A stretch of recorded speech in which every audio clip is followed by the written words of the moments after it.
Bonjour et bienvenue sur ma chaîne YouTube. Dans la vidéo d'aujourd'hui, je me propose comme ça de t'expliquer comment se négocie le prix d'un bien immobilier. Comment négocier le prix d'achat quand tu veux acheter un bien immobilier. Comment faire pour convaincre le vendeur à descendre le prix pour que tu puisses faire un deal qui est très intéressant. Et quels sont les no-go? Qu'est-ce qu'il ne faut surtout pas faire quand tu trouves un immobilier qui est intéressant pour toi, qui est lucratif. C'est ce dont je vais parler dans cette vidéo. Je t'invite à rester jusqu'à la fin, comme d'habitude, parce que dans cette vidéo, je vais parler de mon expérience personnelle et je vais raconter les astuces que j'ai souvent eu à utiliser pour réduire le prix d'achat sur un bien immobilier. Je te retrouve donc tout de suite après le jingle. Bonjour, si vous voulez atteindre votre liberté financière, assurer votre retraite et laisser un patrimoine de qualité pour vos enfants, vous êtes sur le bon chemin. Alors, bonjour, mon nom c'est Madel de la chaîne Immobilier en Allemagne. Si j'ai créé cette chaîne, c'est parce que je veux accompagner les Africains, les personnes venues d'Afrique comme moi, à investir dans le domaine immobilier. Donc, si toi aussi tu veux te lancer, si tu veux devenir investisseur immobilier comme moi, parce que je le suis depuis quelques années déjà, je me propose comme ça de t'accompagner, de te suivre dans l'achat d'un bien immobilier, que ce soit pour trouver le bien immobilier en soi ou alors pour trouver le financement qui va concorder avec ton projet. Donc, si actuellement tu veux te lancer ou alors si tu es déjà lancé, si tu as un processus en cours, n'hésite pas à me contacter. Il est fort probable que je trouve un deal qui soit très intéressant pour toi. Alors, pour revenir au thème qui nous intéresse aujourd'hui, celui de la négociation d'un bien immobilier. Dans cette vidéo, je vais comme ça partager avec toi 5 astuces nécessaires, indispensables, fondamentales que tu peux utiliser pour réduire le prix d'achat sur ton bien immobilier. Déjà, pourquoi réduire ce prix-là? Voilà, pourquoi négocier le prix quand tu veux acheter ton bien immobilier? Déjà, quand tu négocies le prix, tu vas prendre un crédit qui est forcément un peu moins élevé que ce que tu aurais pu prendre à l'avance. Et comme ça, tu as la possibilité, à travers les entrées du locataire, plus rapidement de rembourser tes traites et de faire naturellement plus rapidement un return on investment, un cash flow positif. Alors, astuce numéro 1, déjà éviter la négociation du village. Voilà, c'est comme ça que j'appelle ça, les négociations ping-pong. En prenant un exemple concret, ça veut tout simplement dire à l'époque quand on allait au marché et qu'on trouve des tomates qui coûtent 500 francs et que le vendeur dit bon ça coûte 500 francs et qu'on demande c'est pas 400 francs. Voilà, évitez ce genre de négociation parce que ça n'apporte rien et ça vous discrédite comme ça aux yeux du vendeur, aux yeux du courtier. Et vu que parfois on va se rencontrer 2 ou 3 fois dans la vie, c'est déjà très important d'avoir une approche qui est plus professionnelle, qui est plus soutenue pour que le vendeur déjà te prenne au sérieux et qu'il sache que comme ça, tu es quelqu'un qui est vraiment intéressé à l'objet, même si tu veux un rabais sur le prix qui a été proposé. Et comme ça nous amène à l'astuce numéro 2 qui va tout simplement dire apporte un argument concret pour la réduction du prix. Voilà, en général, quand vous avez vu l'annonce sur Internet, regardez le nombre de mètres carrés de l'appartement, la superficie de l'appartement. Quand ça passe par les courtiers ou alors même par le vendeur lui-même, il arrive que souvent il y a des données qui ne sont pas très correctes sur l'exposé que vous avez regardé pour visiter l'appartement. Donc, quand vous regardez l'exposé scrupuleusement et regardez l'appartement en soi le jour de la visite, regardez s'il n'y a pas de faille, s'il n'y a pas de s'il n'y a pas quelques petites différences entre, par exemple, la superficie, la qualité du mur, la qualité de l'entretien de l'appartement, les qualités des photos sont souvent très bonnes par rapport à ce que vous aurez devant vous le jour que vous allez visiter l'appartement. Et à ce moment, vous pouvez aller sur ces arguments-là, rentrer sur ces arguments et dire, OK, sur l'exposé, j'ai vu que c'était marqué, par exemple, 10 mètres carrés. Et ici, je me rends compte que c'est juste 9 mètres carrés ou alors 9 mètres carrés et demi.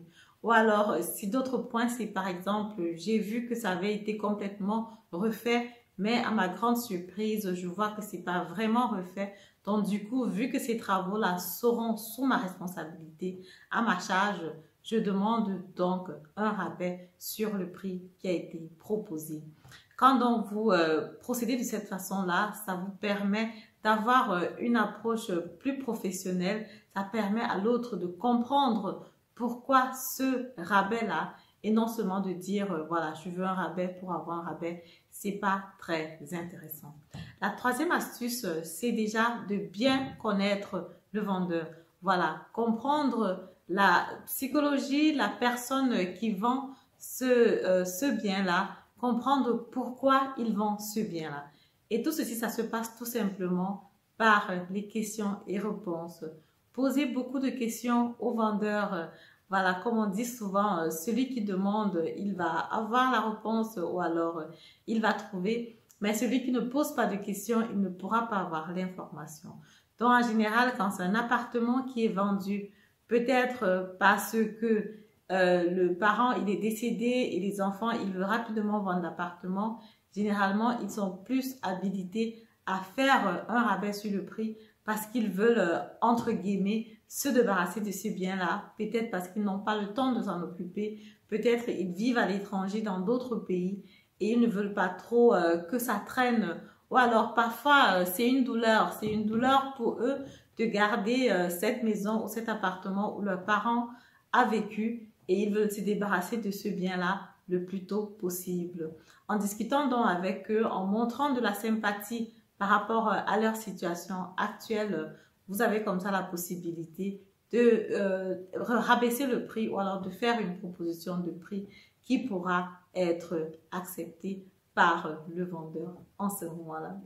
La quatrième astuce que je propose et que je vais t'expliquer dans cette vidéo, c'est d'être authentique. Voilà, il faut être authentique, se présenter comme on est et expliquer la situation au vendeur. Pourquoi est-ce qu'on veut acheter cet appartement? Pourquoi est-ce qu'on veut acheter cette maison?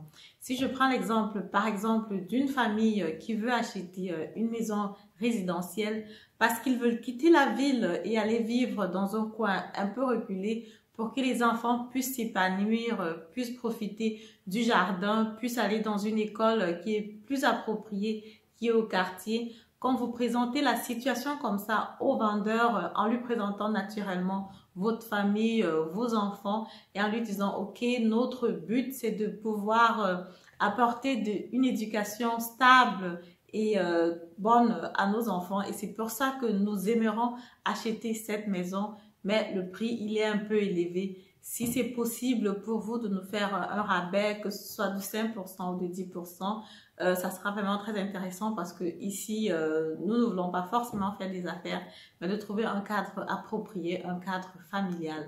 Pour des personnes donc, qui vendent leur maison et qui ont ce sentiment-là et qui veulent plus aider dans ce sens-là, il serait donc plus judicieux pour le vendeur de vous faire un rabais. En général, le vendeur sera donc plus intéressé à faire un rabais, à laisser entrer une famille dans sa maison parce que c'est peut-être la maison dans laquelle il a aussi élevé ses enfants et il aimerait juste que ce concept-là continue de cette façon-là. En général, ces maisons aussi, ce sont des maisons qui ont déjà été payées par le propriétaire.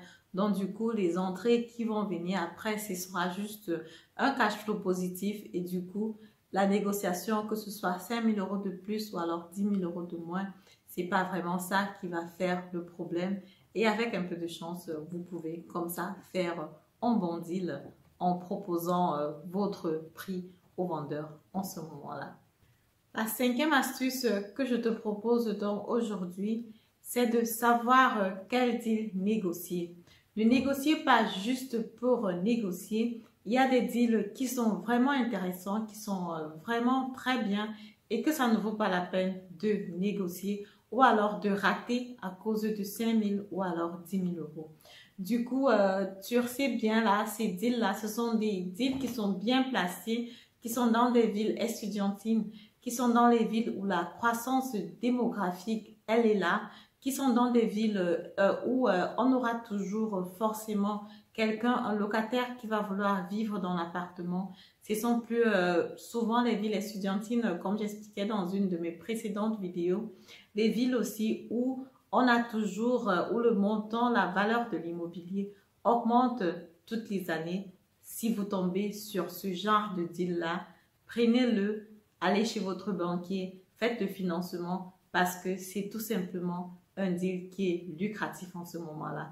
N'allez donc pas perdre ce genre de deal juste parce que vous voulez économiser 5 000 ou 10 000 euros. Non, en ce moment-là, quand vous perdez ce genre de deal, vous allez tout simplement plus tard le regretter. Pour tous ceux qui sont arrivés jusqu'à cette étape de la vidéo, je vais vous donner comme ça une astuce cadeau.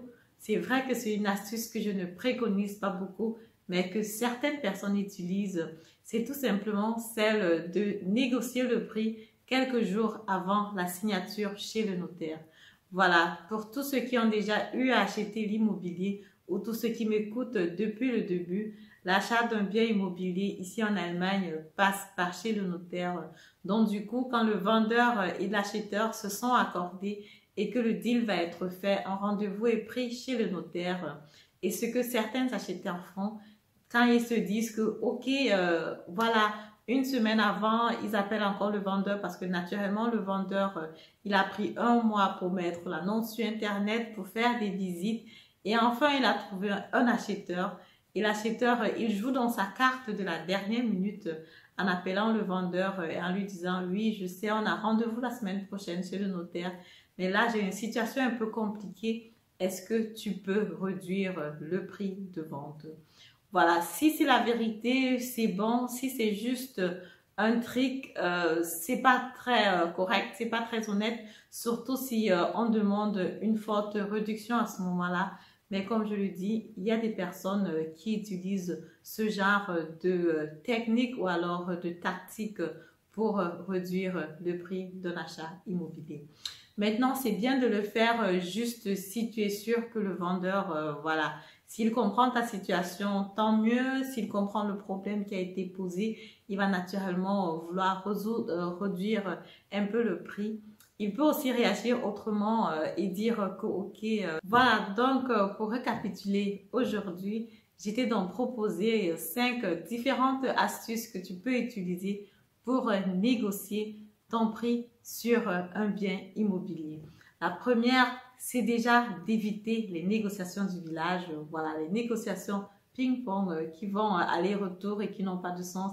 Éviter ce genre de négociation-là. La deuxième astuce, c'est de comprendre déjà la personne qui vend ce bien immobilier, comprendre pourquoi il vend ce bien immobilier-là et à partir de ce moment-là, vous pouvez lui faire une proposition et allant dans son sens. La troisième astuce que je t'ai proposée aujourd'hui, c'est d'être authentique, de parler clairement de ton problème. Pourquoi est-ce que tu veux acheter cette maison? Pourquoi est-ce que tu veux acheter cet appartement? Gagner comme ça la sympathie du vendeur, ça te donne la possibilité éventuellement de négocier le prix à la baisse. Quatrième astuce, c'est d'être authentique, se présenter de façon authentique devant le vendeur, expliquer clairement pourquoi est-ce qu'on veut ce rabais-là, que ce soit parce qu'on est investisseur et qu'on veut avoir un return on investment rapidement, ou alors que ce soit juste parce qu'on veut un cadre approprié pour sa famille. Parler ouvertement avec le vendeur. Parfois, vous pouvez comme ça développer de la sympathie pour le vendeur et ça te permet comme ça de réduire le prix de ton deal. La cinquième astuce donc qui n'est pas aussi à négliger et que je veux énoncer dans cette vidéo, ne négociez pas juste pour négocier. Ne perdez pas un deal qui est très important à cause de 5 000 ou 10 000 euros. Avant de négocier, il faut quand même prendre la peine de faire une analyse sur la région, sur la ville et de se rendre compte si la négociation en vaut vraiment la peine avant de le faire. Ça ne sert à rien de perdre un deal qui est très important dans une ville qui est très prisée juste à cause de 5 000 ou de 10 000 euros. La sixième astuce, donc, qui était l'astuce cadeau, est donc celle de négocier le prix quelques jours avant la signature chez le notaire. Comme je disais tantôt, c'est pas très fair, mais si on a un argument convaincant, pourquoi le faire? C'est bien possible que le vendeur en ce moment-là, il réduise le prix et qu'il vous donne une offre qui est très alléchante. Mais ne pas le faire de façon un peu négligente, c'est pas très correct parce qu'aujourd'hui, nous sommes il faut pas oublier qu'aujourd'hui, nous sommes des acheteurs des biens immobiliers. Demain, nous serons aussi des vendeurs de biens immobiliers. Donc, du coup, voilà, il faut être fair avec des personnes chez qui on achète aujourd'hui pour espérer que ceux qui vont acheter chez nous plus tard seront aussi fair envers nous. Voilà, je suis arrivée comme ça au terme de ma vidéo. Si ça t'a plu, je te prie donc de me mettre un pouce en haut, de commenter, de liker, de partager la vidéo et surtout de me contacter si tu as besoin d'un accompagnement pour l'achat d'un bien immobilier ou alors tout simplement pour la recherche d'un financement. Comme ça, je te dis merci de m'avoir écouté et à très bientôt. Au revoir.